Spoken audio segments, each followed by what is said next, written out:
Social media के मेरे दोस्तों, आपको सुनीत गोस्वामी का सादर नमस्कार। दोस्तों, कोई बात अगर कृष्ण ने कह दी है इसलिए हम उस पर सवाल नहीं उठा सकते, तो यह अपने आप को बहुत छोटा मान लेना है। इसीलिए निष्काम कर्म का उपदेश क्योंकि कृष्ण ने दिया है तो हम उसे मान ही लें, यह जरूरी नहीं है। इस ब्रह्मांड में जितने महत्वपूर्ण कृष्ण हैं उतने ही महत्वपूर्ण हम और आप भी हैं। मेरी चुनौती उन सभी लोगों से, धर्माचार्यों से है जो निष्काम कर्म में विश्वास करते हैं। वे इस दुनिया में कोई भी एक ऐसा कर्म बताएं जो कि निष्काम हो अथवा निष्काम भाव से किया गया हो। भगवान कृष्ण की गीता में जहां यह संदर्भ आया है, वहां भी कृष्ण अर्जुन को युद्ध के लिए जब राजी करने की कोशिशें करते हैं तो उसे युद्ध कर्म की कामना ही गिना रहे होते हैं। अध्याय 2 के श्लोक 37 में वह कह रहे हैं, या तो तू युद्ध में मारा जाकर स्वर्ग को प्राप्त होगा अथवा संग्राम में जीतकर पृथ्वी का राज्य भोगेगा। इस कारण हे अर्जुन, तू युद्ध के लिए निश्चय करके खड़ा हो जा। इतना ही नहीं, इसी अध्याय के श्लोक 34 में कृष्ण अर्जुन को युद्ध न करने पर भयभीत भी करते हैं। वह उसे डराते हैं। वह कहते हैं कि हे अर्जुन, सब लोग तेरी बहुत काल तक रहने वाली अपकीर्ति का भी कथन करेंगे और माननीय पुरुष के लिए अपकीर्ति मरण से भी बढ़कर है। इसलिए दोस्तों, यह बात बिल्कुल शीशे की तरह साफ है कि हमारे जीवन में कोई भी कर्म ऐसा नहीं है जो कामना रहित हो, और ऐसा होना भी नहीं चाहिए। कर्म और कामना का संबंध ऐसे ही है जैसे धूप और गर्मी का। अगर धूप है तो गर्मी अवश्य ही होगी।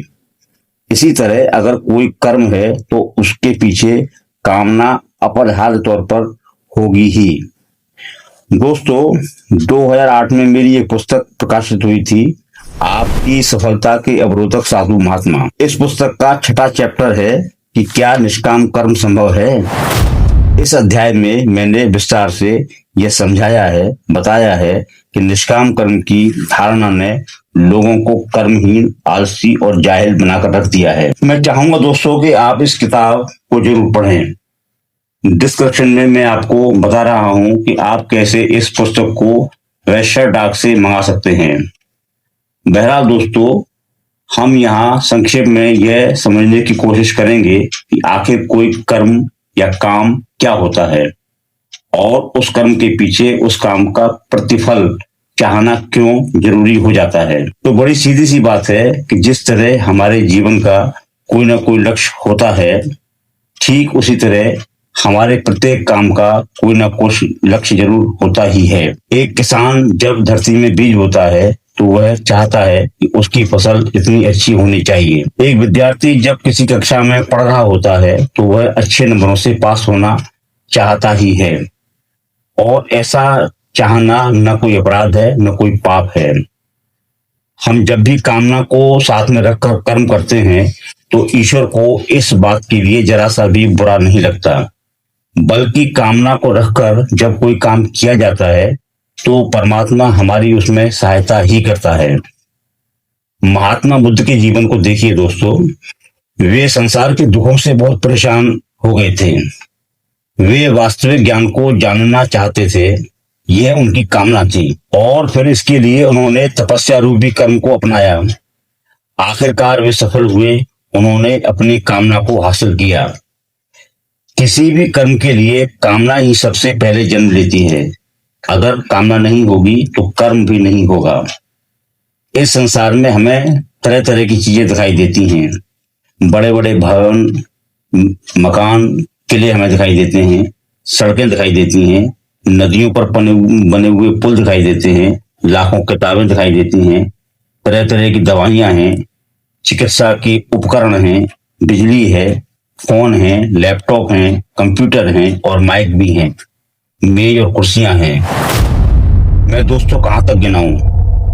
इस जगत में लाखों करोड़ों ऐसी चीजें हैं, और ये चीजें इसलिए हमारे सामने हैं क्योंकि इनके बनाने वालों ने अपनी कामनाएं रखकर, यानी कि इन्हें हासिल करने के लिए कर्म किए थे। अब आजकल जितने भी साधु महात्मा अपनी धार्मिक दुकानें लगाए बैठे हैं, वो चाहे प्रेमानंद हो, मुरारी बापू हो, राम भद्राचार्य हों और या फिर ये छोटे मोटे धीरेन्द्र शास्त्री और अनिरुद्धाचार्य जैसे कथावाचक हों, या फिर धर्म का मजमा लगाने वाले कुमार विश्वास हों, इनमें से एक भी नहीं है जो निष्काम भाव से अपनी धार्मिक जलसे करते हों। और फिर एक बात तो सभी कहते हैं कि वे मोक्ष पाने के लिए परमात्मा की गुणगान कर रहे हैं। मैं ये भली बात जानता हूँ, इनमें से किसी को भी मोक्ष नहीं मिलेगा, लेकिन ये तो हमारे सामने ही है कि मोक्ष की अभिलाषा ही इनकी कामना है।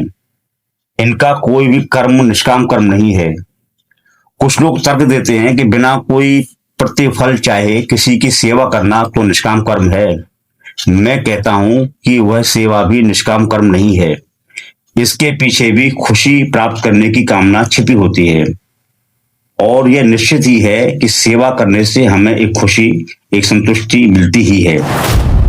एक नाथ ने अपनी कांवड़ का गंगा जल रास्ते में पड़े प्यासे गधे को पिला दिया था। इस सेवा के पीछे भी उनकी कामना गधे की प्यास बुझाना थी। हाँ, भक्ति या हम कह सकते हैं कि प्रेम जरूर वह स्थिति है जहां कोई कामना नहीं होती, लेकिन ध्यान रखिए दोस्तों कि प्रेम या भक्ति कोई कर्म भी नहीं है।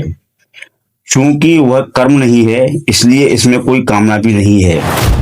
मीरा जो है वे कृष्ण की भक्त थी और आप देख सकते हैं कि उनकी कोई कामना नहीं थी। चूंकि उनकी कोई कामना नहीं थी, इसलिए उनका कोई कर्म भी नहीं था। नाचना, उनका गीत गाना, ये जो उनके कर्म हमें दिखाई देते हैं, वे कर्म नहीं थे बल्कि भक्ति का प्रकटीकरण थे। और जब वो शरीर सहित कृष्ण की प्रतिमा में यानी कि मूर्ति में समा गई थी, ये उनके किसी कर्म का प्रतिफल भी नहीं था। तो दोस्तों, मैं जो बात आपसे कहना चाह रहा हूं वो ये कि हमारा जीवन कर्मों से बंधा हुआ है।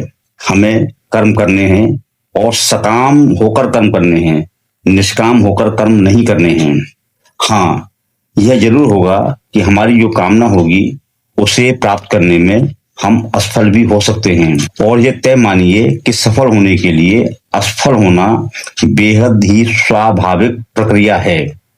सफल लोग बार बार असफल होने पर भी अपनी कामना को हासिल करने के लिए डटे रहते हैं और अंततः कामना को हासिल कर लेते हैं। जबकि निष्काम कर्म की मान्यता या अवधारणा जाहिलों का स्थायी निवास होता है। कामनाओं को रखकर कर्म करना ही परमात्मा को हमारा योगदान है। परमात्मा के इस जगत को बढ़ाना, उसे संवारना, उसे आगे ले जाना हमारा कर्तव्य है। साधु महात्माओं की इन फरेबी बेकार की बातों में कतई ना आए कि निष्काम कर्म ही परमात्मा को प्रिय है। आज की इस चर्चा में दोस्तों बस इतना ही। मेरा आग्रह है कि ऐसी ही वैचारिक चर्चाओं में बने रहने के लिए आप मेरे चैनल को सब्सक्राइब कीजिए, घंटी का बटन दबाइए और इस वीडियो को ज्यादा से ज्यादा शेयर कीजिए।